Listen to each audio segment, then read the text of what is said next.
here from World Fashion Center here in the Koningin Wilhelminapplein district of Amsterdam, not to be confused with the Koningin Wilhelminapplein metro station in Rotterdam.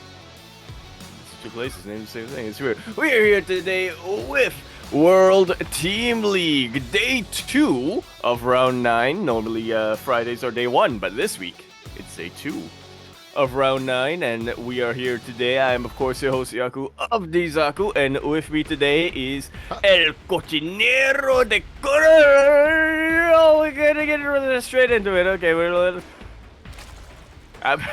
In the top right-hand corner, we have Wayne for Starlight Twinkle. In the bottom left, we have uThermal for OFFSYDE Esports. What's up, Yaku? What is up, el cocinero de corrid que alguna vez ha comido un plátano McFlurry?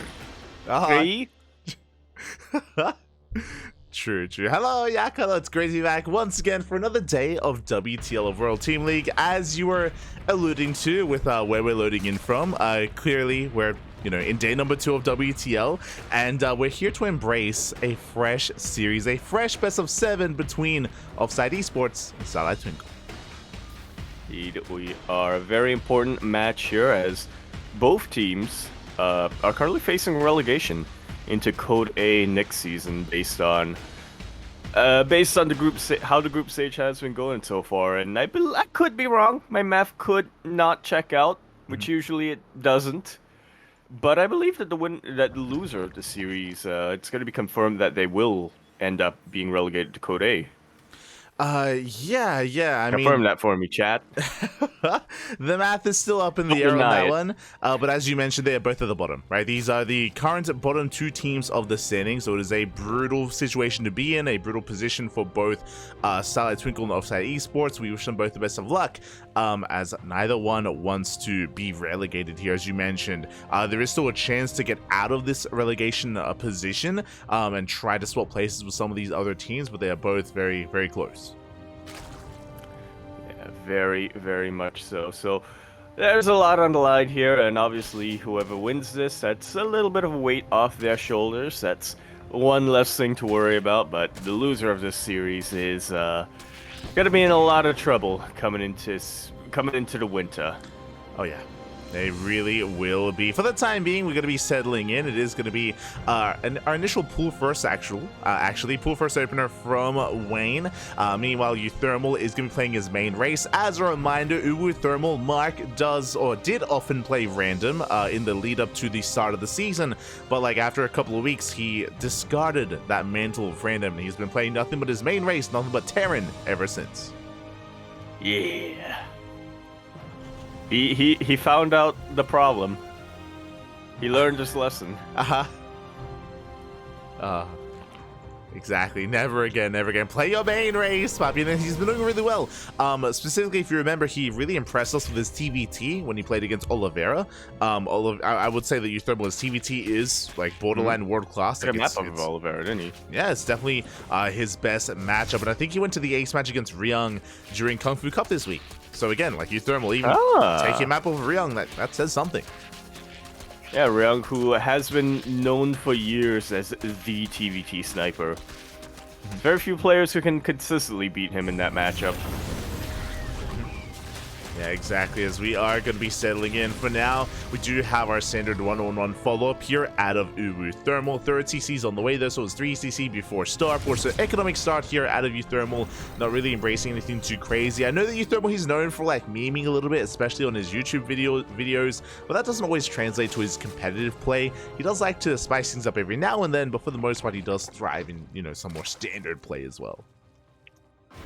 Yeah, that's what he typically prefers, like you said, in a best-of series. He likes to meme quite a lot in his videos, but of course a lot of those videos are kind of filmed in a ladder setting. uThermal, more than anyone else, I would say, is fully aware that you can't really quite get away with all those reliably when you're facing the same opponent multiple times in a series, so it's something that he whips out every now and then. Oh yeah. just every now and then. Once. Yeah, like once in a series or typically. yeah, or like once in a tournament or something. So we'll keep an eye on uThermal, definitely. For the time being, we do see that Wayne is going to be switching gears, did open up pool first, and now is going into roach production. That's going to be a faster layer on the way. Roach is already as well. It looks like we're not really going to be committing to a roach all-in, but we are just playing out and relying on roaches, at least initially here in the early game. Yeah, it's become a lot more popular nowadays, especially on a map like Alcyone. Roaches, not only do they provide a very reliable kind of elastic defense against, well, Hellions like this and other forms of harass, but at any point, the Zerg player could also decide, you know what, I have all these roaches, I might as well send them across the map. We'll keep our eyes on the worker counts right now for Wayne to see if he ever decides to go that way, but for now it does look like he is just macroing up and utilizing his roaches much more defensively. Nice, nice. As we do move out with our Hellions, as you mentioned, roaches are here at home to defend.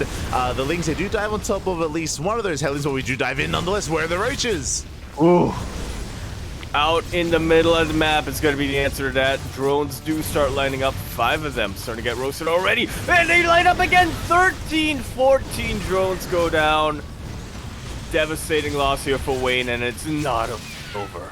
Yeah, it's not over. 15 workers do go down, and with that, we now have a massive economic lead, a massive economic advantage. We do have our Banshee follow-up as well. As you mentioned, that was not even our final form. We still have the follow-up stim timing, still have our Banshees to maintain map control.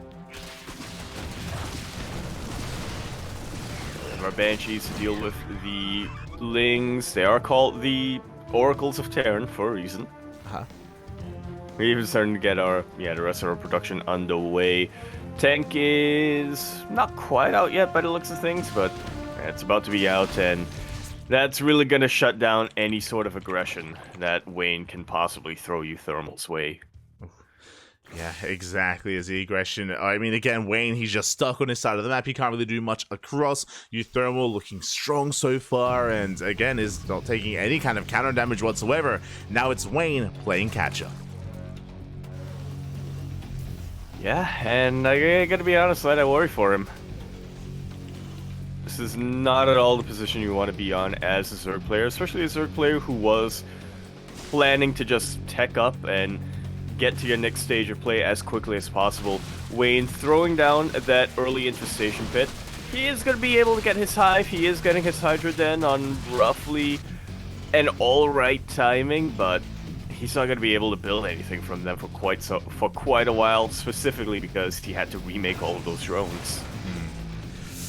Yeah, exactly, as we are... Oh, that's one moment. As we do see that Wayne, he's just going to be stuck at home, stuck droning up, stuck recovering. I mean, Wayne is working up towards 1-1, towards Roaches, towards Hydra, Lurker, Viper, but because of all those losses earlier, Wayne, he's stuck at home, and that means that uThermal is free to do whatever he wants. And we see uThermal just building up right now, getting his upgrades. He's producing from 3 Raxes? 3 or 4? Even still, he's producing a lot. Getting his upgrades, and he's just getting ready for a very potent timing. He's already got 1-1. He's already got combat shield. He quite know what the tank count is, but there we go. He's moving across the map. There you go. We are going to be moving out, and can uThermal be stopped? That is the question. We have been massing up Roach, Ravager. We're going to try and hold on here, and alas, there's no Lurkers yet. We're not ready for it. Lurker Den is still on the way. Ravager's being forced to stop morphing. Throw out a couple of biles. Queen's in a lot of peril. Not too much energy on these queens, so yeah, they don't have a lot of transfuse potential either. Yeah, exactly. Barely any transfuse. We have 1 Lurker on the way. It is going to be on the horizon here, but alas, even 1 Lurker is not going to be enough to hold against the tide here of uThermal. Again, very impressive. Like, Wayne, I would say, is one of the stronger Zerg players out there in Europe, and uThermal, he's doing well for himself, gaining ground. Hasn't broken through yet. I shouldn't get too ahead of myself, as Wayne is building up an army, and uThermal is going to back up. Yeah, he hasn't broken through yet, but he does have Wayne pinned to a corner. Wayne well aware now that he needs to start trading out some of these inefficient units, so he's sending his roaches across the map to try to deal some economic damage. Yeah, we'll see as he is going for a counterattack towards the right hand, towards the left hand side, towards the fourth base. But alas, we're in position. We deflect those initial roaches, and it looks like the game will continue from here. I do think there was maybe a window where uThermal could have gone for the kill and could have gone straight up the ramp and towards the army of Wayne. But uThermal, he's playing it out safe here, which means we're in for a long game, Pappy. Oh boy. Yeah, kind of a weird choice there from uThermal to just turn around immediately. And when I say turn around immediately, I mean literally turn around and retreat back to his home base. Usually I think we see Terran players kind of rotate a little bit, try to find, if they can't find an opening where they initially pushed, they try to find an opening somewhere else in their army. But yeah, uThermal just regrouping, he's just going back home, sieging up his tanks, and focusing a lot more on multi-pronged drops at this point. Yeah, exactly. We're just going to focus on that drop plays you mentioned. We do have a drop towards the left. We have a Doom drop on the right-hand side as well. So we're going to try and pull Wayne apart. And alas, Wayne is a little bit out of position. The base itself is under fire. Oh.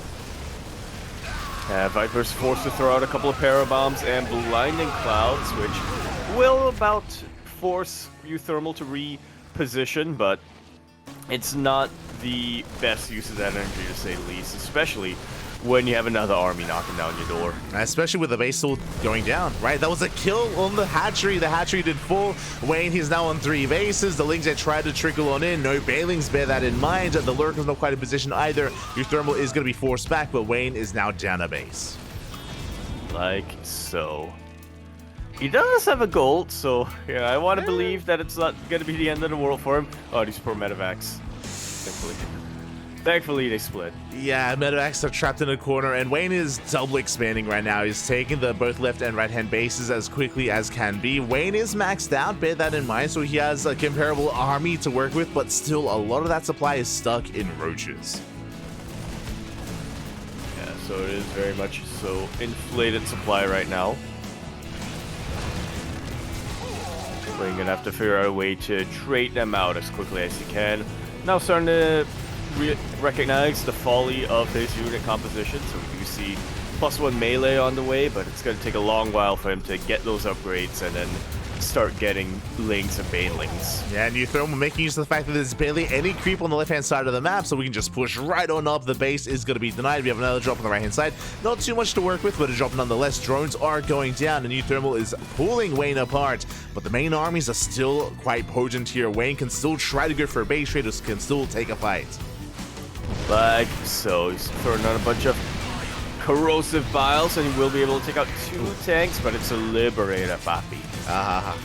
Yeah, the Liberator preventing him from breaking through. The Freedom, Papi. The Freedom was a little bit too much, and uThermal does defend. The drop gets deflected. Meanwhile, uThermal, he deals with 1 base. Now he's rotating over towards the center, and now he can even try to threaten that gold. There's needs to consolidate the rest of his forces. We have so many tanks and so many scans. These Lurkers are not long for this world. Blinding Cloud does get thrown down, though, and that will give Wayne a little bit of an easier time holding, but he's still taking some pretty heavy casualties. I mean, he lost almost every Lurker. There's 1 Lurker left, 1 Lurker remaining here. The tank volleys were insane. The Blinding Clouds were not good enough. Even though the Blinding Clouds covered the tanks survived. They were not killed, they were not reset, and now we can just keep on pushing. Now we're getting around top of these Lurkers as they pop out before they can even burrow. And Wayne's in a lot of trouble. If he loses this gold base, he is practically going to be all in. Exactly, as the gold base goes down, Wayne being knocked further and further back, and the creep is receding. Meanwhile, here come the Vipers. They do have energy once again. They get a Blinding Cloud. Yeah, there's still plenty of tanks in the back line, but taking out a decent chunk of those tanks gives Wayne a little bit of an opportunity. uThermal, though, he's rebuilding those tanks 2 at a time. He's more than fine to lose a couple of tanks here and there, as long as he can still bloody the army of Wayne. That's the thing, right? uThermal, he's not being stopped. He's not being slowed down. He just keeps on pushing. That's a lot of tanks, Pappy. Even with 1 or 2 Blinding Clouds, it doesn't even matter. It's just becoming too much. And now the tanks are starting to be split up very effectively as well. Wayne trying to go from 2 angles, and yeah, I mean, he's clearing up a lot of tanks, and I feel like he's trading a lot more efficiently than I expected him to, but even still, uThermal has so much production behind him that it's very rare that we see this in a TVT, but uThermal, the Terran player, is the one who can afford to trade it efficiently at this point. Oh yeah, uThermal does have the superior economy here compared to Wayne, and as you mentioned, that wasn't a bad fight out of Wayne. He did kill like a good majority of the tanks, but the problem is it still was not enough, and uThermal is still just rallying everything across the map, and here we go, the Liberators have finally arrived. That's just about going to be the final nail in the coffin here for Wayne. We see uThermal barely has much bio, but he has enough to act as a buffer for the Liberators and for the tanks who are the real damage dealers. Exactly, and another base goes down. GG gets called, and uThermal takes game number 1. Protoss fan, yeah. Yeah. Gonna be taking game number 1 with no ghosts, mind you. That's how you deal with lunkers. Exactly. I mean, this was a more unique style in a way, in a sense. What I'm referring to is just, it was very tank heavy composition there out of uThermal, which we don't often see. We often see players rely on tanks, sure, especially when there's a heavy roach composition, but then they start to deviate a little bit and get into a more heavier Liberator composition once we get into those lurkers. But yeah, uThermal just double down on the tanks and double down on his positional play. I think the conventional wisdom is 6 tanks are kind of the sweet spot in most scenarios, even in scenarios that we saw from Wayne, where it's mostly a Roach Hydra composition. uThermal said, no. Is that what he said? Is that? Yeah. Okay. You just double down, you just keep making more and more tanks. In fact, I think that's why towards the end there, we saw his bio count was a lot more thinned out, because he was just producing so many tanks that were kind of in the back line until he needed to move them across the map. Yeah, it was impressive. Very impressive play there out of uThermal. Very methodical. Of course, winding it all back, like he had a lot of momentum and map control because of the Hellion dive, right? It all started with 15 drones going down, like the game almost ended then and there. So he found himself in a very strong position. And yeah, I'm again really impressed. Like uThermal, a lot of people, I mean, he himself even says that, you know, he's in his kind of twilight era or twilight years of play where he's kind of past his prime, and yeah, he is sparkling, true. But he's been looking quite good these past couple months. He's very much so getting back in form. Yeah. I'll see if he can extend that form here. Our post you for Arena bottom left corner for Offside Gaming plus Gabe. We have uThermal. And in the top right hand corner, we have Wayne for Starlight Twinkle. Is it Offside plus Gabe, or is it just Offside Gabe? That's up to us to decide. Yeah. What sounds better? Okay. Do we? All right. Mouse off. Offside Gabing. Oh, there you go. Mouse off. Yeah, mouse off. That's pretty good. It's off mouse. Like, what do we? Off mouse? Well, here's the thing. Looking at the logos, I kind of like what they did there with the mouse logo, where they just put it, and it's like put it up in the top right, like it's offside squared, but instead it's offside moused. Yeah. There you go. Offside moused. Yeah. Okay. I mean, especially like a lot of these teams, like they've been like adjusting their names recently, so we have to keep up with the naming meta. Yeah. But yeah, off moused. Is that what you're going for? Off moused. Yeah, you could do that. The initials here is OFFSYDE, but we don't know if the G is for gaming or for Gabe. Or they could combine it. It could be Gabing. Yeah, I like it. Gabing should be a term. Maybe Gabing. Yeah. It's a verb. When I think of someone gabing, I think of Gabe drunk dancing at Home Story Cup. That's what I think. Yes. The beer in hand. Yes, exactly.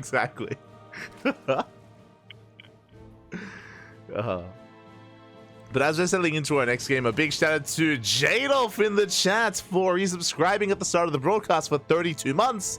That's a lot of months, baby. Thank you so much for resubscribing. Thank you so much for the work that you do as well. For those who are curious, Jadolf did recently make a plugin, or I say a plugin, a script to help with predictions. So we have actually been using that for the past week, I would say. So thank you so much, Jadolf. Thank you.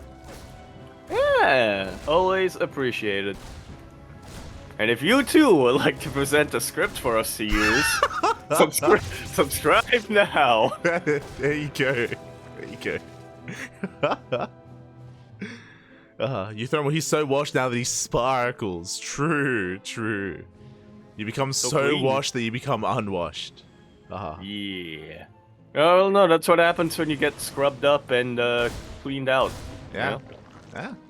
You wash yourself very well, you get under the crevices. Yeah.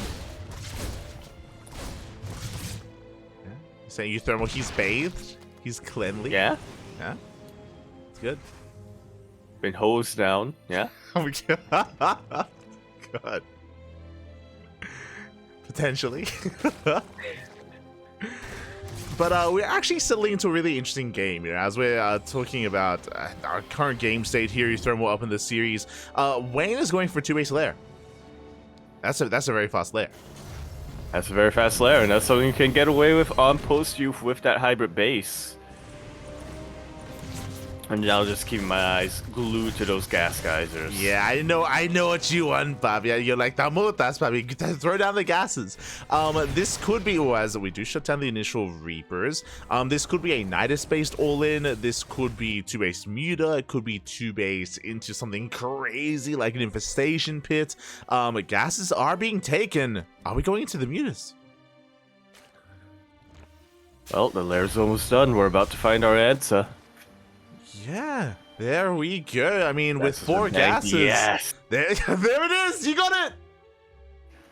Yeah. You go. It's a good map for them. Yeah, yeah. It is a very good map. It is going to be 2-base Muta here out of Wayne. So it is risky. Definitely risky here. He is going to be vulnerable. But as you mentioned, because of the base layout, because of the in-base hybrid base, I mean, you're good to go. Pretty much. This is a build that caught me off guard so many times. The first, at the start of the season when I started playing on post youth. And yeah, so far uThermal also doesn't really have any reason to suspect what's coming his way. We don't see any missile turrets or anything being set up back in his bases. He is just doing normal Terran things, expanding, getting his 1-1, getting stim.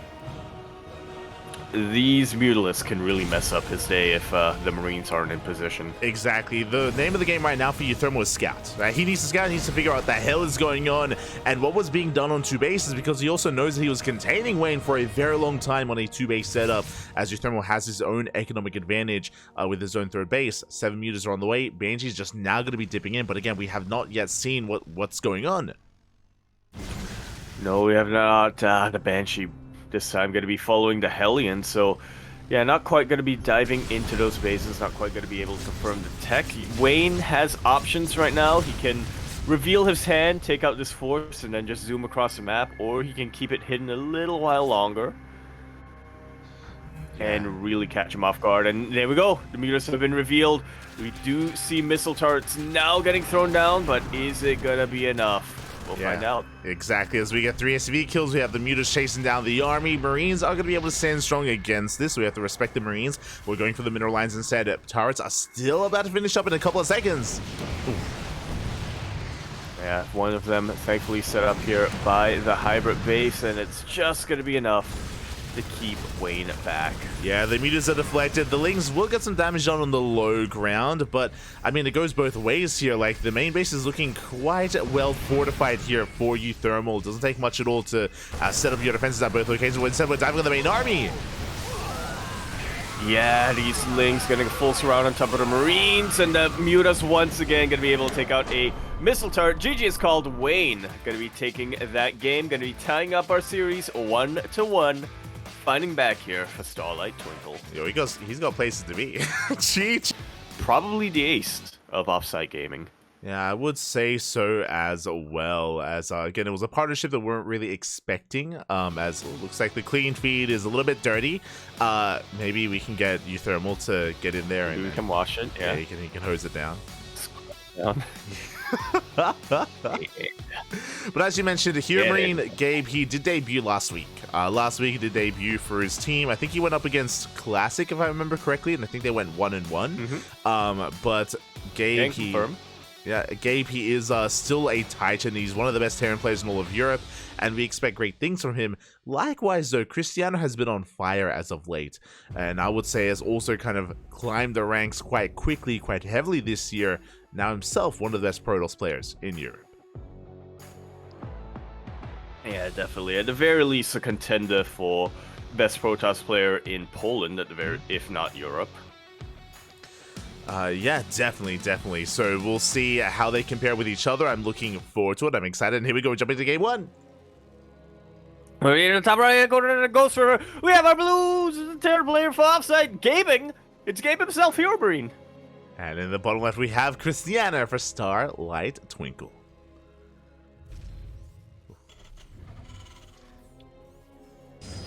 Such a huge pickup here for Offside Gaming is Gabe. I mean, not exactly a free agent. You know, he's been on Mouse Sports for so long, but obviously he was also literally the only player on Mouse Sports, so never quite got to play in WTL with the changes in rules this season, where they are allowing kind of mergers with all these smaller teams, or they are allowing smaller players from smaller teams who can't compete in WTL to combine forces with some of these other teams to compete. There was a lot of speculation around HeRoMaRinE, and yeah, here he finally is. Yeah, even smaller teams with bigger players, as of course Big Gabe did end up joining forces with OFFSYDE Esports. It was a partnership that no one really expected. I think for a long time, Gabe, he just wasn't really interested in WTL and participating, but over the years, WTL has really grown quite a lot, and all the teams and all the players have been getting involved. There are a few players that have yet to really step into the kind of realm of WTL. Most recently, it wasn't just Gabe joining OFFSYDE, but was also Showtime joining Basilisk as well. At the start of the season, yeah. And with that's yeah. Yeah, I'm just going through my memory banks and thinking like, okay, who are all the players who are literally who are on one-player teams essentially? Diego. I'm thinking like Diego. Yeah, but Diego's now on Platinum Heroes now joined forces with R8, so yeah. That was one. I was thinking Estrella, but I'm pretty sure Maturino Esports back in the day. Estrella used to play in WTL. Yeah. They were, or at least he played in Code 8. Maturino did play in Code 8 to right. Make it into to try to make it into Code S. So hopefully we can get some players like Estrella joining as well in future seasons. For now, it's settling into our TVP. It's going to be Twilight Council as a take-off choice for Krystianer. Meanwhile, HeRoMaRinE opening up double gas, going for a delayed TC as the Reaper gets shut down. Doesn't get the full scout. Not quite sure if it was able to click on that warping in building just there, but yeah, even so, I like to imagine that HeRoMaRinE is gonna play things out safe at this point. Yeah, I mean, with this double gas opener, we already have our initial Cyclone, we have our Starport on the way, Tech Lab as well on the factory. I'm curious if we're going to go for an add-on swap and go for a Banshee opener, or if we keep the Tech Lab on the factory, go for a fast tank into a tank push. So we'll see what is done exactly with that Tech Lab and how this all comes together.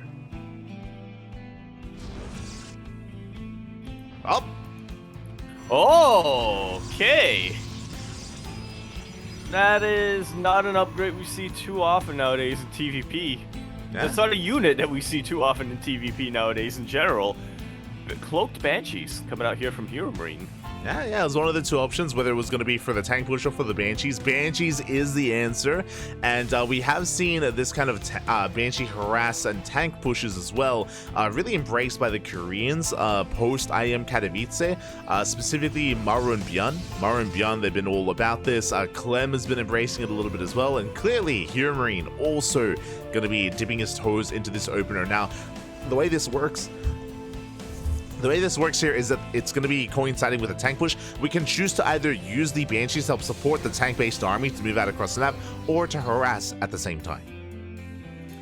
Yeah, got a lot of options there to deal with. Transition is usually a pretty normal transition out of this. You eventually get into your bio, you get into your Widow Mines, you get into your Liberators, your Ghosts, etc. But I'm still holding out hope one day, like, that there's going to be one player who transitions out of this into Thor's. You're an animal, pup. You're an animal. Aye, aye, aye. Let's see if we get the Banshee does get across the map. Likewise, the Cloak does avoid the Stalkers as well. Probes are going down. And at the same time, here comes the main army. As Krystianer is distracted, he won't be able to slow down that tank-based army. That Cloak activated right as the Stalkers blinked under it. Oh yeah, yeah, did actually avoid one of those Stalker volleys as well. Meanwhile, here comes that tank push. Krystianer is moving out though, so he might be able to engage, but remember, we're on Ghost River. It doesn't take long at all to get across the map. Yeah, I want to favor Krystianer if we're fighting in the middle of the map, but these tanks, they still pack quite a heavy punch, and there's still bio to buffer for him. Yeah, we still have that bio. We did take down a good chunk of Marines, but alas, they still stand strong. We see Krystianer just warping it on the front lines as well, opening up 3-gate blink, and oh, he cannot catch out the army. The tank is already free siege, and Krystianer is zoned away. Yeah, some say he's gonna try to blink through the middle. Okay, not quite. Alright, the Observer catches the army and will be able to keep up with the movement of HeRoMaRinE. Yeah, and it looks like Gabe, he's not committed. I mean, he's getting 4 more drones across the map, and back at home, he's getting a 3rd CC. The 3rd CC is scattered by Krystianer, but he's down in workers. He's going to be down at base as well. He has to do something about this CC. Yeah, I mean, Gabe, he doesn't need to commit, right? He has already killed 12 probes, something like that, and yeah, was planning on expanding anyway. He's actually going to get his 3rd base quicker than Krystianer will, which is disastrous here in a PvT. Yeah, exactly. The 3rd base is so fast for Gabe. And again, Krystianer is aware he did delay it for a second, and the goal here is to contain. He has to contain Gabe for as long as he can. We do even see a Prism set up to go into the main just to harass, just to get some damage done. At the same time, though, Gabe is also being active with his own Banshees. They're still alive. Looking to try.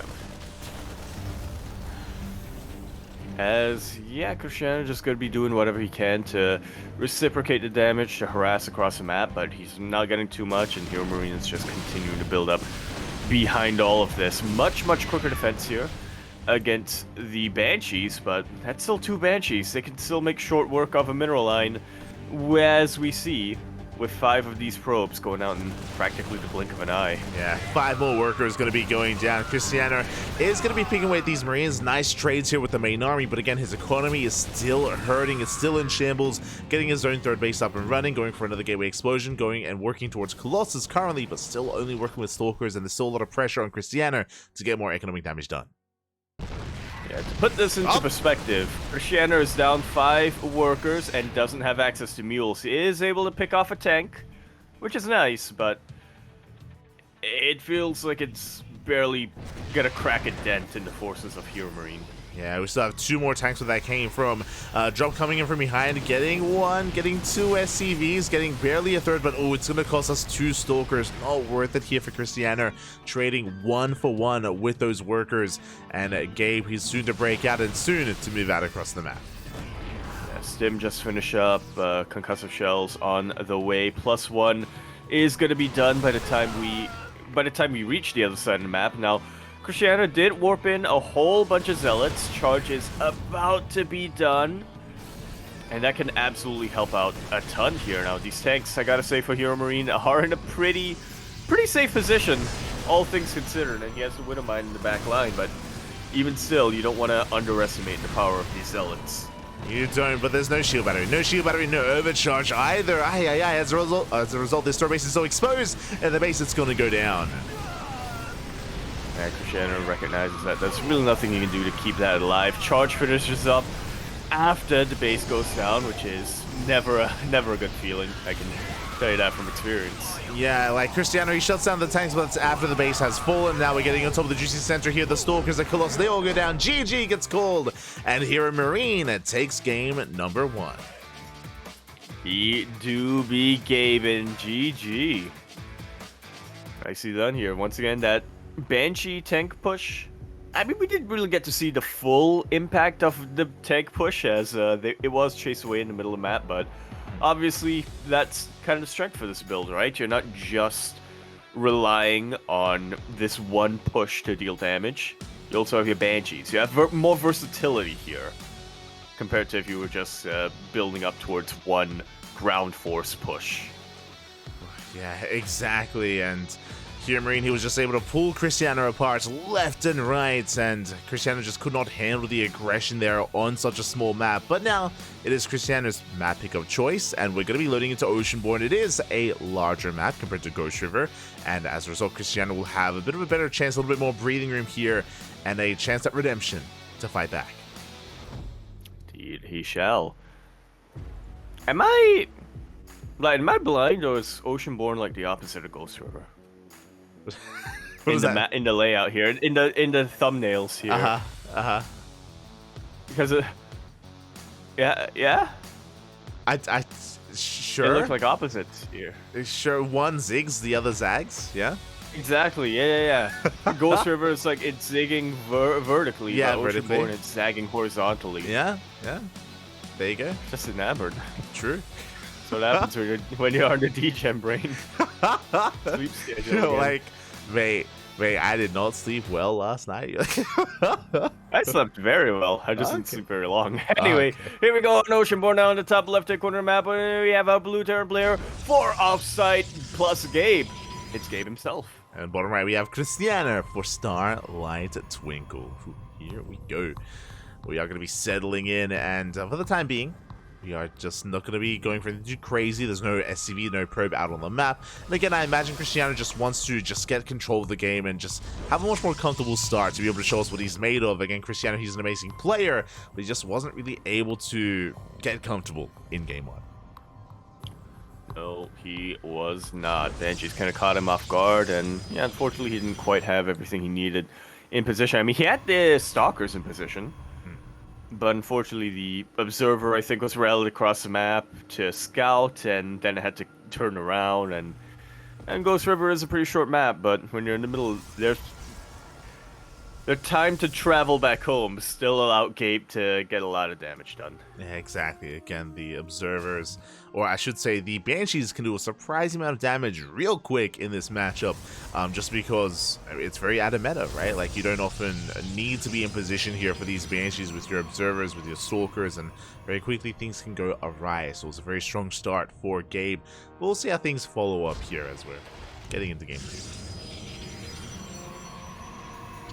Yeah, like you were mentioning, you know, Oceanborn is kind of the opposite of Ghost River. So you said. Think about it that way. It's a very large map, and it's one that it takes a lot more time for something like Banshees to travel, which is also why I can't imagine Gabe will want to go for the same opening as he did in Ghost River, but it's all speculation. We're keeping our eyes on the production tab right now to see what happens.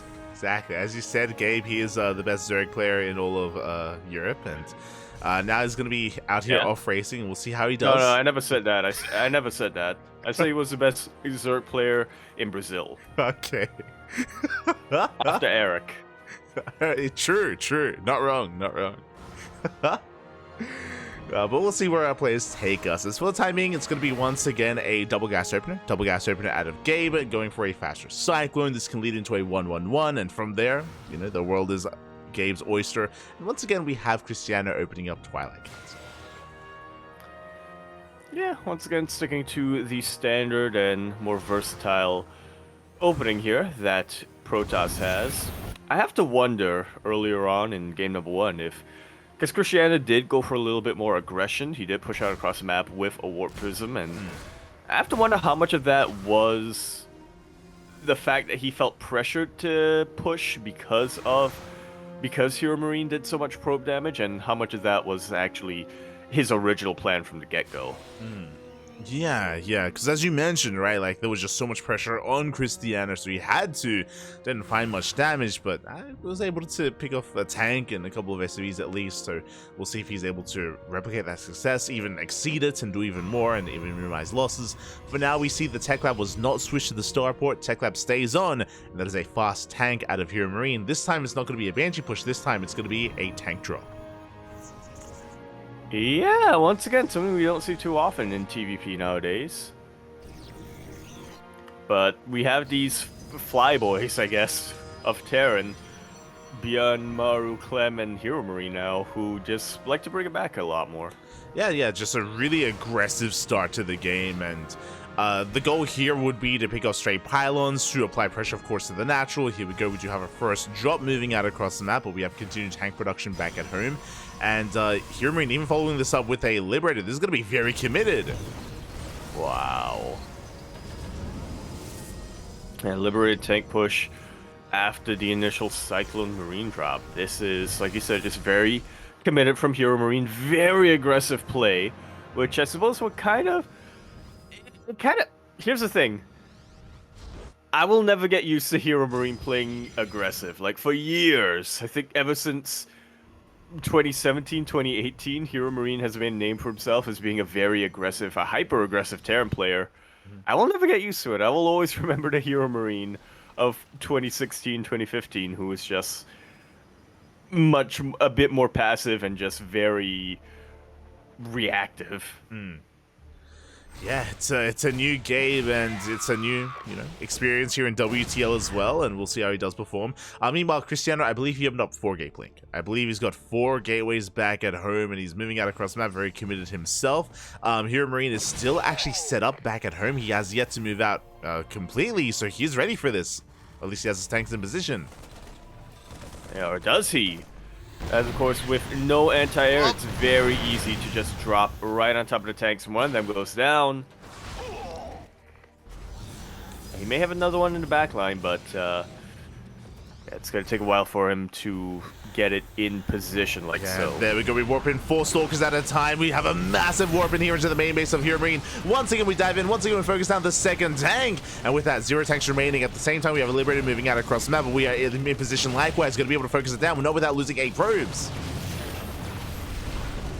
Yeah, but that is going to be the end there of HeRoMaRiNE's harass. Krystianer's harass, though, is still ongoing. 26 SCVs go down.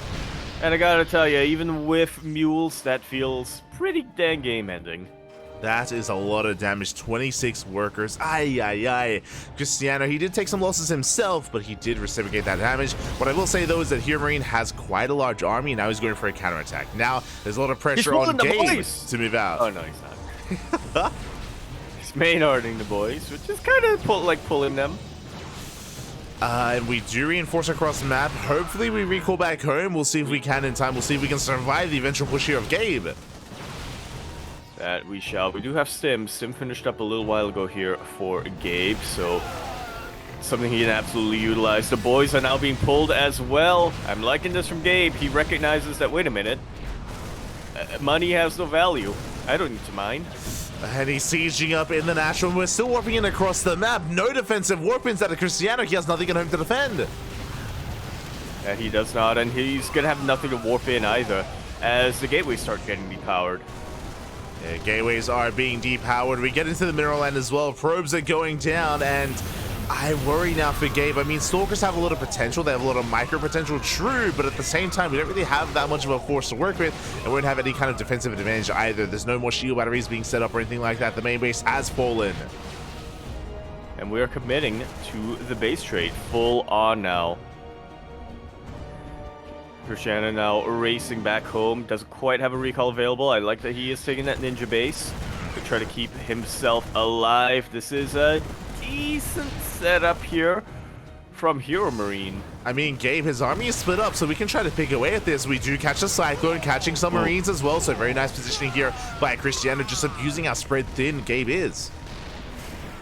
Yeah, Gabe may have the high ground, but like you said, he is split up. He doesn't quite have everything in position like he needs to. This is... I mean, we're now getting to the point where it looked like Krystianer had the advantage earlier on, but now things are just about even on both the army and the worker supply. Yeah, things are evening up here. Of course, the scan does reveal to Krystianer at least that there's an orbital landed somewhere, but he finds it. He does find the orbital. Nicely done here by the stray stalkers of Krystianer. He finds both, as there's one bottom left. There's also one top right, so he is laying siege upon both CCs, making sure there's no mining, no economy. Likewise, Krystianer has his own nexus, and it's on Krystianer to be patient. Yes, be patient and pick off these stray units whenever he can, catching a tank, a marine here and there. Yeah, he does have a much more mobile army. It's a little bit weaker than Gabe's army. I don't think he can win a straight-on engagement, but it is a lot more mobile. He can pick away at these buildings. He just needs to find them. Exactly, as we do catch one Marine going to be going down for a bit of hull damage on some of these Stalkers. Again, we have to respect these tanks, as it looks like Gabe, he's killed the main, he's taken down the natural, but he has not scouted the location of that ninja base. Not yet. No, not yet. He knows there is a ninja somewhere. He just doesn't know where it is. Yeah, as we But it looks like, yeah. I was gonna say, it looks like for now, HeRoMaRinE is focused on being able to deal with this main army. I mean, he is rebuilding a couple of Marauders in the middle of the map, and yeah, that is absolutely what you want against Stalkers like this, especially Stalkers that have been weakened so much. Yeah, there's a War Prism in play as well, which I did not notice. So technically we have multiple forms of ways to blink and micro back. Alas, the Prism is not with Krystianer. It's not with his main army. It's across the map instead. So bear that in mind as Marauders have arrived. And these Marauders, they can add so much into the fight. That they can. Do we have concussive shells? I don't believe we do. Yeah, I'm not too So sure. a little bit unfortunate here for HeRoMaRinE, but even still, there's a lot of damage potential. There really is, as it looks like Krystianer has found the production setup here of Gabe. Does force him to lift once again, buildings floating over to the main army. At the same time, Krystianer trying to poke in, and he will avoid the tank shots, but alas, we have the medevac, so we can top off those Marauders. Yeah, I can't believe that this one medevac has survived so long. Yeah. It goes to show how seriously Gabe is taking this. He knows that the medevac is such a valuable unit for him right now. Not only can he top up his bio, but he can also have a lot of micro potential with his tanks. Yeah, he does catch two Marines, doesn't lose the Stalker yet, so nice control out of Krystianer. Is going to be pulling back at the same time. HeRoMaRinE is looking for that final Nexus. He has not found it, not yet, and the Stalkers, they take a lot of damage. Yeah, starting to get very bruised up. How good is the micro? You don't have to siege up the tanks when you're only dealing with Stalkers like this, when you do have a couple of Marauders. But it's all about how well you can juggle with this medevac. Yeah, he's going for the final base. Oh, we snipe one of the tanks. Tank does go down. We're down to one. And with that, I think Krystianer is going to find a lot of momentum to keep this going. Yeah, Krystianer, he's coming in from behind as well with that War Prism. HeRoMaRinE forced to rotate back around. That one tank is so exposed. That one tank is really the backbone here of HeRoMaRinE's army. He cannot waste as we're coming in from behind, and we will get some shots in. And this medevac cannot heal up the tank. Oh, no! Oh! Just not unsieged in time to juggle. The tank will go down. HeRoMaRinE has lost his backbone, and he's flopping. He is producing Marines. He has an economy. He has production going, and Krystianer, I believe, is unaware. Likewise, Krystianer has not been making extra probes, so that's a bit of a slip up here from Krystianer. He's been mining this entire time, but has not been producing any extra workers. We can see Krystianer, he's finding some of these CCs, but there's two more out there that are mining. Up. Yeah, one orbital command gotta go down. It's not quite gonna be enough here for Krystianer. HeRoMaRinE trying his damnedest to micro this as best he can, but he literally only has two Marauders and one Marine to work off of. Now the barracks are up and running. Yeah. And HeRoMaRinE has resumed production. That's what I mean. Like, HeRoMaRinE has been mining this entire time. Krystianer has not. Krystianer, he just recalled over. In a head-on fight, Krystianer can end the game here and now. But the bunkers, they're about to finish up. We have to deny these bunkers and shut down this base. Yeah, we're going to be able to deny at least one of them. Or not. We're going to be able to delay at least one of them. Yeah, the Marauders are exposed. The bunker is seconds away from finishing up. We do pick off another Stalker. Bunker does complete. So far, nice control here out of Krystianer. Going for the kill, going for the bunker, and he is not losing a Stalker. Not this time. Up. Yeah, some really good control, some really good juggling coming out from Krystianer. HeRoMaRinE trying to juggle as best he can, and he is keeping his Marauder alive. Yeah, the Marauder goes down. That was some crazy juggling out of Krystianer. Look how low the army is. He was so crisp with his micro there, with those Stalkers, with that. GG gets called, and Krystianer, he pops up, he takes down Big Game. Let's go. GG. Oh my god. Krystianer once again going to be tying things up for Starlight Twinkle. That was intense. That was some of the craziest Stalker micro I saw. In that final fight, he was avoiding so many Marauder shots, so many Marine shots as well, keeping like 6 Stalkers one shot away from going down. That was crazy. GG, well played. We tie things up 2-2. Nicely done here. Oh my god. Very weird game that we saw here on Oceanborn. It's a very weird game in general. This is why we always pull the boys. It was when we're down. Yeah, I mean, Krystianer, he was ahead. You know, he was in control. He was able to just cripple the economy of HeRoMaRinE, force the all-in, and force the base trade. Essentially, I should say, and yeah, just some really clutch micro. Like that's what it came down to. Krystianer, he had what was it like 10 Stalkers and a Dream. 10 Stalkers and Blink in a Dream, and yeah, he microed his heart out. That was beautiful. Yeah. Absolutely was there. It all came down to, well, I say it all came down, but towards the end there, after the base trait was initiated, it's all about those 2 tanks. All about those 2 tanks there for HeRoMaRinE. That was the one thing that was keeping Krystianer at bay, and leaving him idle for just a little bit too long ended up costing him big time. Mm-hmm. Yeah, exactly. I was also concerned because Krystianer, he wasn't mining properly. Or I should say, he was mining, but he wasn't producing. Like, he wasn't, like, trying to resaturate his base. Despite banking on minerals, he wasn't making any extra workers. So in a longer game, HeRoMaRinE would win. He would just outscale Krystianer, which is why I was concerned if the bunkers would finish. One of them did, but Krystianer, he still was able to break through nonetheless. And yeah, that's, again, a really big win for Krystianer. There's a reason why he's the ace player of his team, even able to take it to someone like Big Gabe. And now we're getting ready for the final best of 2. Indeed, we are. Firefly versus YoungZest. Everything hinges on this PvP. If they can tie it up, then we'll go into the ace match. But if not, we're going to declare a winner. Yeah, here we go. It's going to come down to this PvP between Firefly and YoungZest. Firefly, of course, is a very strong competitor here. He's never one to count out. Firefly can be up against, I would say he can be up against Cyril, he can be up against Rainer, he can be up against Clem, he can take maps off of anyone. Yeah, he's beaten Clem. Yeah, he has. I believe it was a 2-0 against Clem or something like that. Firefly, before Gabe came in, before all that speculation, Firefly, I would say, was absolutely the ace of Offside Gaming. Mm-hmm. It's a little bit more in contention right now. It's a little bit more up in the air, but like you said, he's someone who you can never count out, somebody who can never underestimate, and I would say the favorite coming into this. Mm-hmm. Oh, yeah. Yeah, he is the favorite player. Meanwhile, for those that are curious, YoungZest has been around for a very long time.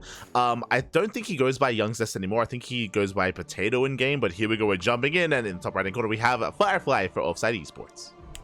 Over here in the bottom left corner there, we have a red Protoss player from China. He used to be YoungZest, but now is Potato ? In game. And he also had like another name at some point. Yeah. Does have another name inspired by a Korean Protoss player. You think was it Rain? No. I was gonna say you're thinking of Jaedong Oz was another one who was also. Yeah. Oh, right. Jaedong Oz was a Chinese Protoss player, but I don't think he was YoungZest. Yeah. He's another one, Pappy. He's another one. But we are going to be settling in. There's so many of them. There are. Settling into our PvP. Again, YoungZest has been a kind of a rising star, but he kind of disappeared this past like 6 months, I would say. He was very active, especially last year. There's a reason why he name changed to Potato. That was around when everyone was name changing, when Oliveira was our IEM champion. It's when we had like Oriana as well name change, and Moku and Nanami Chiaki and all of them. But Oriana used to be Blooming, right? Yes, used to be Blooming. Yeah, you know. There we go. You know, yeah. They're players. Yeah. You know them.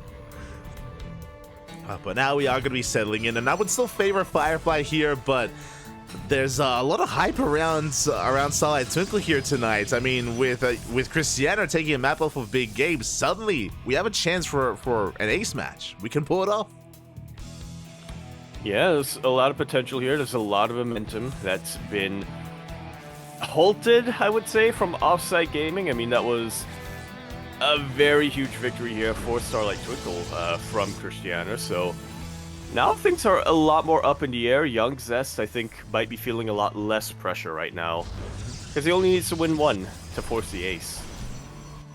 Oh yeah, really needs the one here. As for the time being, it's going to be gate expands into stargates. This is the setup. This is the dynamic we expect on a map like this. For those that are curious, maps like Side Delta, Amphion, and Post Youth all have ramps, which means it leads into this kind of opener, into mirrored builds, and this could be the beginning of Phoenix Wars. Yellow. Yeah. Yeah, let's keep our eyes here on that production. As YoungZest and Firefly, I'm sure they encounter each other quite a lot on the ladder. I'm sure both of them are aware of each other. They've faced off a couple of times back in qualifiers for ESL Masters and things like that, but we'll see how this goes now as they play out a televised match. We shall see, as the Adepts are going to be dipping in. Phoenix production has begun. Again, for those that are curious, because of the opener, because of the perceived economic faster expansions, that's why we have our Stargates here to be safe, and because we scout each other. Phoenix production has begun, and this, as we mentioned before, could be the beginning of Phoenix Wars. We'll see if either player throws down a second Stargate. Is that Firefly Zealot now coming into... It is coming into YoungZest's base. Yeah, we're waddling in. Alrighty then. Well, not the biggest of deals. Thankfully for YoungZest, he does have these Phoenixes. He is able to lift up the Zealot and the Adept, so it doesn't actually take any economic damage. I think maybe one probe went down, which is pretty negligible, all things considered. Yeah, just some delayed mining time as YoungZest had to pull away, but doesn't really lose much. Meanwhile, going to be losing his own Adept across the map. We still have not thrown down a second Stargate yet, but we are still amassing more and more Phoenixes, and we have to be very careful. If we lose one Phoenix too soon, too quickly, that could be game then and there. Yeah, that's the beginning of the snowball, right? That's when we start to have it roll down the hill and become an avalanche. And there it is. There's a single Stargate on the way. Works, right? Yeah, that's how snowballs work. True. Yeah. They all eventually turn into avalanches. Yeah, they all eventually melt. There you go. Second Stargate's on the way for both Firefly and YoungZest. So it is, in fact, going to be Phoenix versus Phoenix. The Phoenix Wars. They've officially begun. Like so. I feel like we need a scroll, like a text scroll on the screen right now. Exactly. There's a trade dispute on Nadu currently going on. Does it have in? Ooh, gonna be bleeding out a Phoenix though. Uh-oh. And not too ideal here for YoungZest. Firefly as well, kind of potentially sneaking out. Yeah, I'm keeping my eyes on the mini-map. I want to know what that probe's up to. Now, obviously, he can't quite afford to right now, as he just needs to continue building up his Phoenix count. So that is going to dip into his expansion budget, but we'll see. Yeah, right now, YoungZest is in a lot of trouble. He's down a Phoenix because of that earlier loss, so Firefly has a massive advantage. Despite that, there is still the defensive advantage we have to be careful of, as we're going to be able to reinforce that much faster on YoungZest's side of the map, so we have to be very wary of that fact. Shield batteries on the way. Overcharge can play a factor as well, but the shield battery is not done yet, and we are diving in. Yeah, oh, not quite. Able to get that Adept through. We're camping the production. We're camping that Stargate. We're trying to snipe the Phoenix as it does pop out. Likewise, YoungZest also amassing up his own Phoenixes. Up. You can see these two players just clicking rapidly. Yeah. Right-clicking rapidly on their Phoenixes, and you can imagine how that looks. I do like this from YoungZest, flying across the map to try to catch reinforcements, but yeah, unfortunately Firefly was on top of things. The Adept is able to slip through, but it's only one Adept, so there's a shield battery. It shouldn't be able to get too much done. Doesn't get much done. Fleet beacons on the way for both players. I believe Firefly did pick one off. Because of the faster fleet beacon from YoungZest, Firefly now has a 2 Phoenix lead. We've got 11 to 9, I believe. So once again, a nice advantage here for Firefly. Only if he can make use of it, though, because that faster Phoenix range can, of course, benefit YoungZest. Yeah, and he's going to be researching it a lot quicker. Fleet beacon not quite done yet for Firefly, so there's a tiny window that YoungZest can utilize, especially if he starts chronoing that fleet beacon. Oh yeah, the fleet beacon is being chronoed as we speak. Third base on the way for both players, both YoungZest and Firefly, and we're still just massing up Phoenixes. We're still avoiding any kind of big confrontation. There is going to be a window with Phoenix range, and if YoungZest realizes that he has that window available, once it finishes, he should move out across the map and try to outmaneuver Firefly. Here we go. Phoenix range about to complete, 12 seconds away. And now we're seeing the maneuvers. Now he is starting to move down across the map. I said across the... Yeah. There we go. Oh, never mind. And he should be, but that window is now closing, 10 seconds away, and Firefly now is catching up with his own Phoenix range. So again, it was a very slim window of opportunity, not making use of it. Third Stargate's on the way, and both players are just backing up and massing up. And now we could try to work towards carrier production. That could be another kind of avenue here, as once again, Firefly looking to snipe any stray units, does go for the mineral line. He's picking up probe after probe after probe. YoungZest well aware that he can't fight this, so he just goes across the map and sees if he can get damage done elsewhere. And he doesn't quite catch the Phoenix, but he does get into the natural base. Probes likewise falling down, but Firefly is racing back home. We force the recall. Yeah, what? Actually, no more Phoenix is going to be going down here for YoungZest, but even still, that was a better trade for Firefly. Look at the worker supply deficit. Firefly is now at 57 versus 47 for YoungZest, which is exactly 10.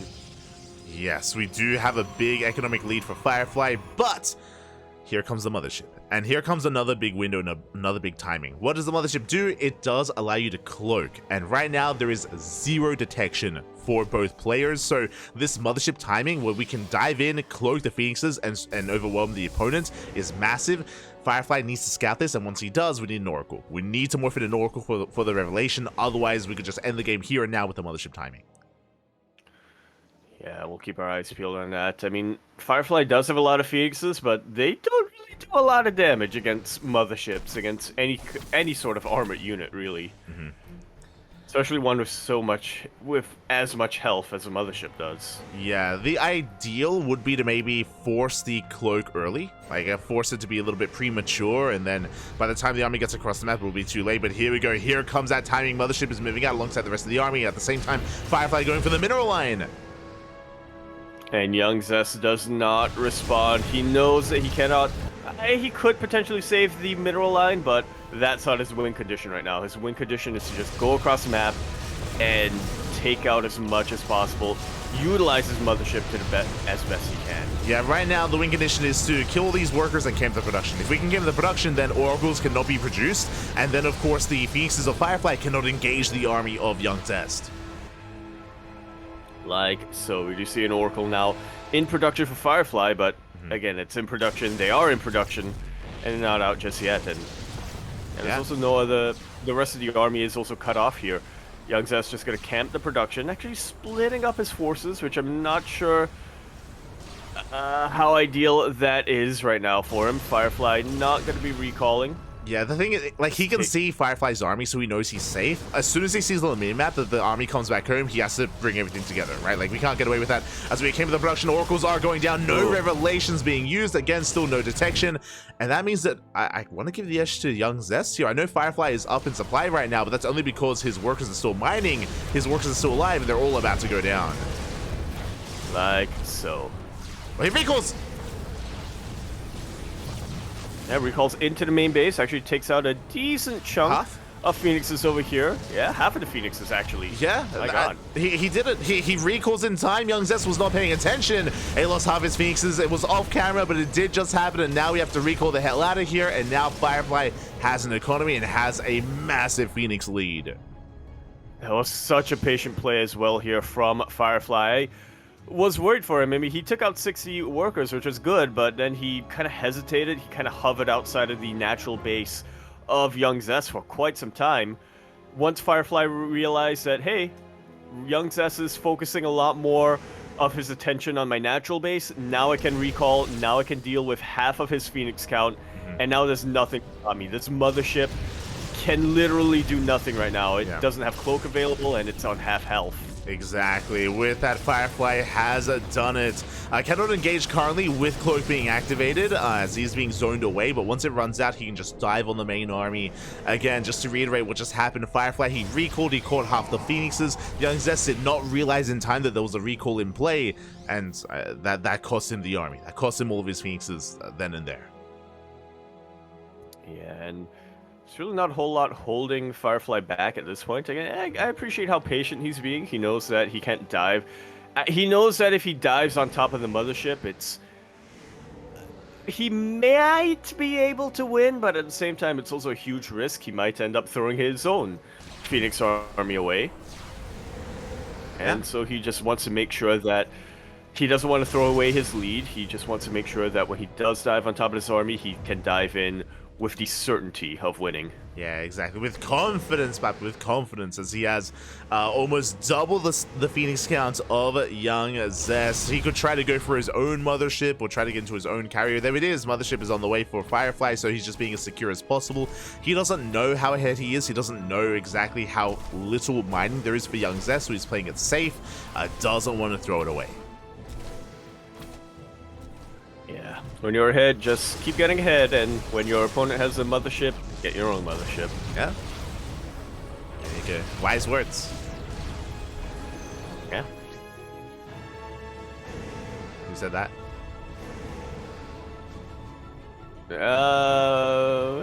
It's round, you know? Uh-huh. Probably Jeff in control. But you know who said it?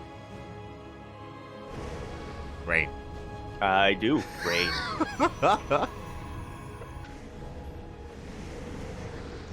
Remember when, like, No, almost it comes back to Rain. remember when almost every single miss him. PvP we would cast, we would somehow bring up Rain? Those are the days. You'd be like, oh, this looks like what Rain would do. Yeah. And it was absolutely not something that Rain would have done.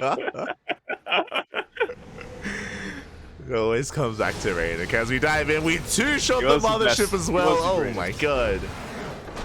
GG is called, and Firefly gonna be taking game number 1. A very patient play coming out from him, and it really does kind of demonstrate how or why he is such a clutch player here for Offside Gaming. There was a moment where things were looking dire, where his production was being camped, and he just stayed calm. He just said, okay, if this is going to happen, I'm going to decimate YoungZest's economy, and then I'm just going to wait until the exact right moment when I can recall. GG, well played. Exactly, that recall was so clutch. It was the game-winning move.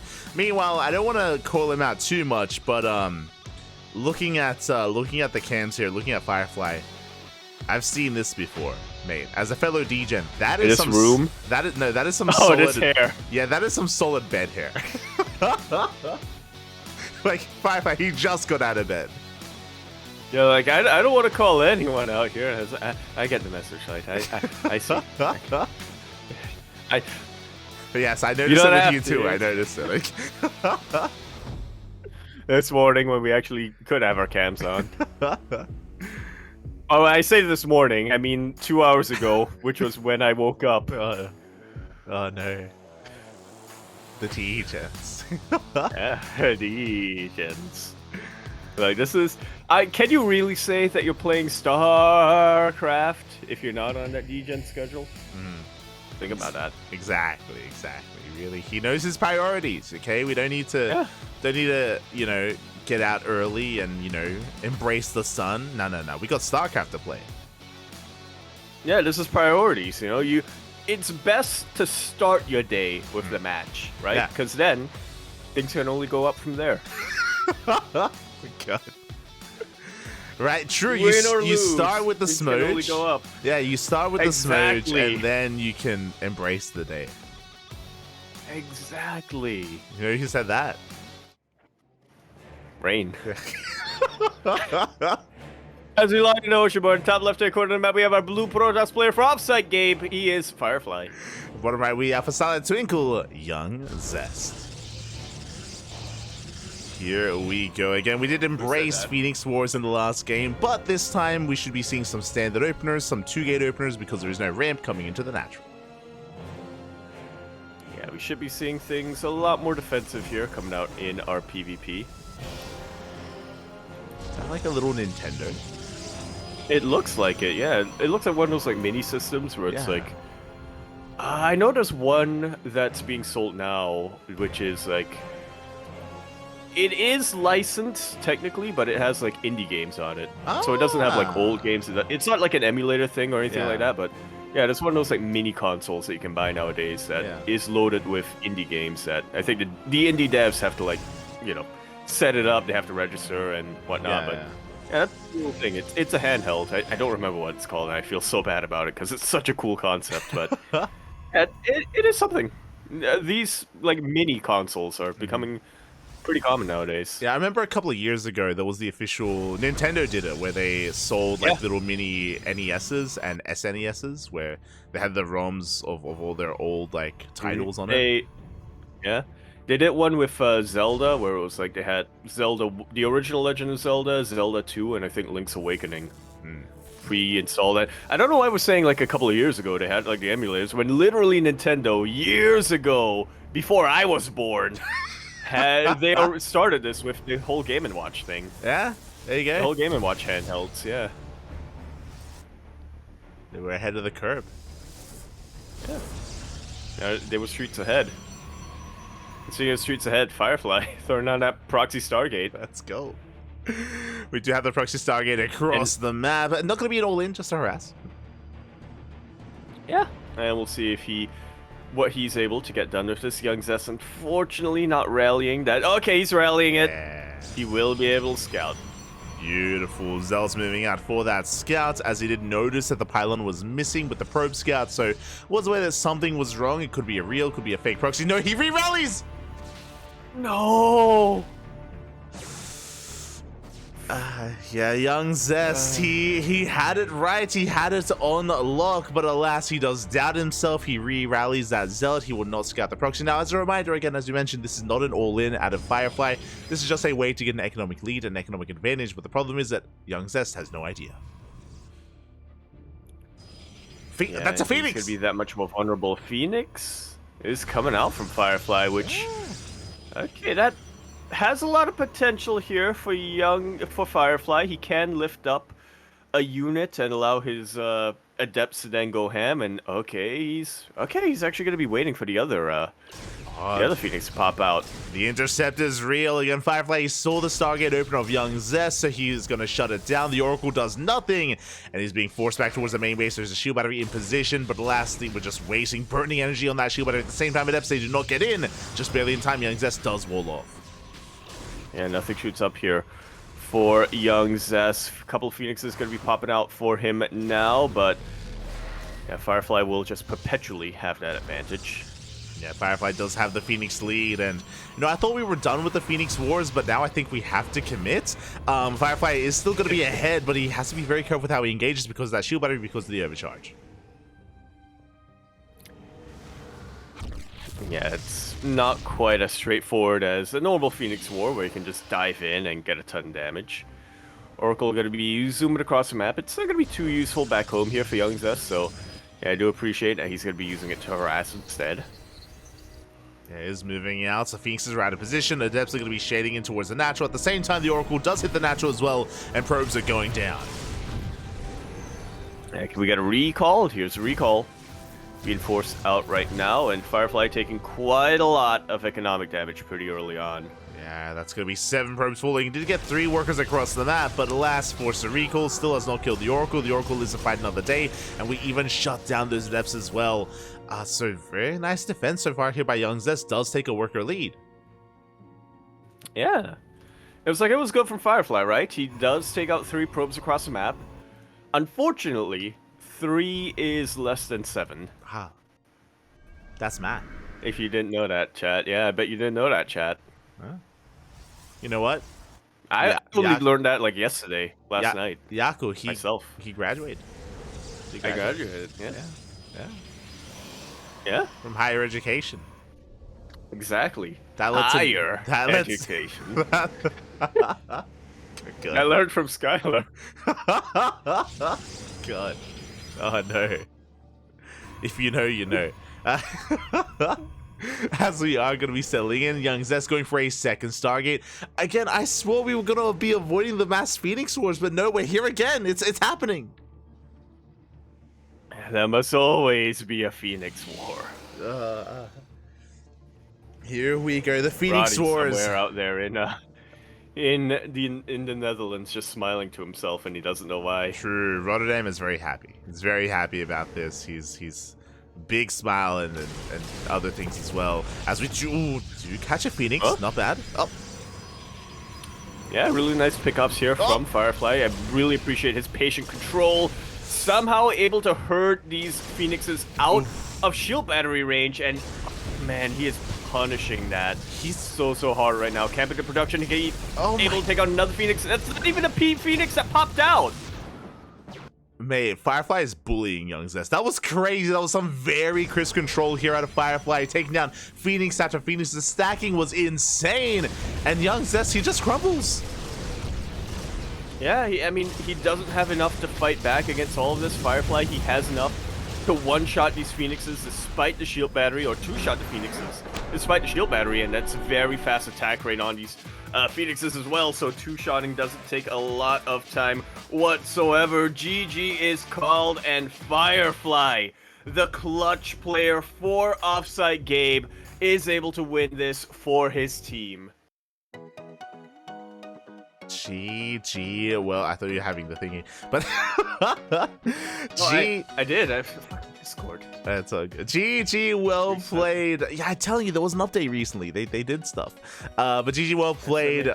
Firefly will take it. We'll claim the win here for OFFSYDE Esports, or mouse off, if you will. Congratulations. My condolences to Starlight Twinkle. They did well. Again, it was tied up until that final series. Krystianer, he popped off against HeRoMaRinE. We had, of course, the back and forth between uThermal and Wayne. It was very close, but alas, Firefly does it again.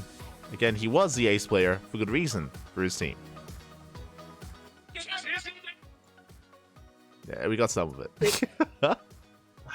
It's fine. It's fine. We can mess with the settings later. SMHing my head, Discord. But yeah, GG, very nicely done here for Offside Gaming. Fun fact, they were actually at the exact bottom of the standings here before tonight. And with this victory, I think they're gonna at the very least overtake Starlight Twinkle, but possibly overtake Berserker. I mean, we'll see. We'll see how well they perform in the coming weeks. For now, we're going to be going on a short break. When we return, we will have Team Liquid versus Berserker. Stay tuned for that. We'll see you then.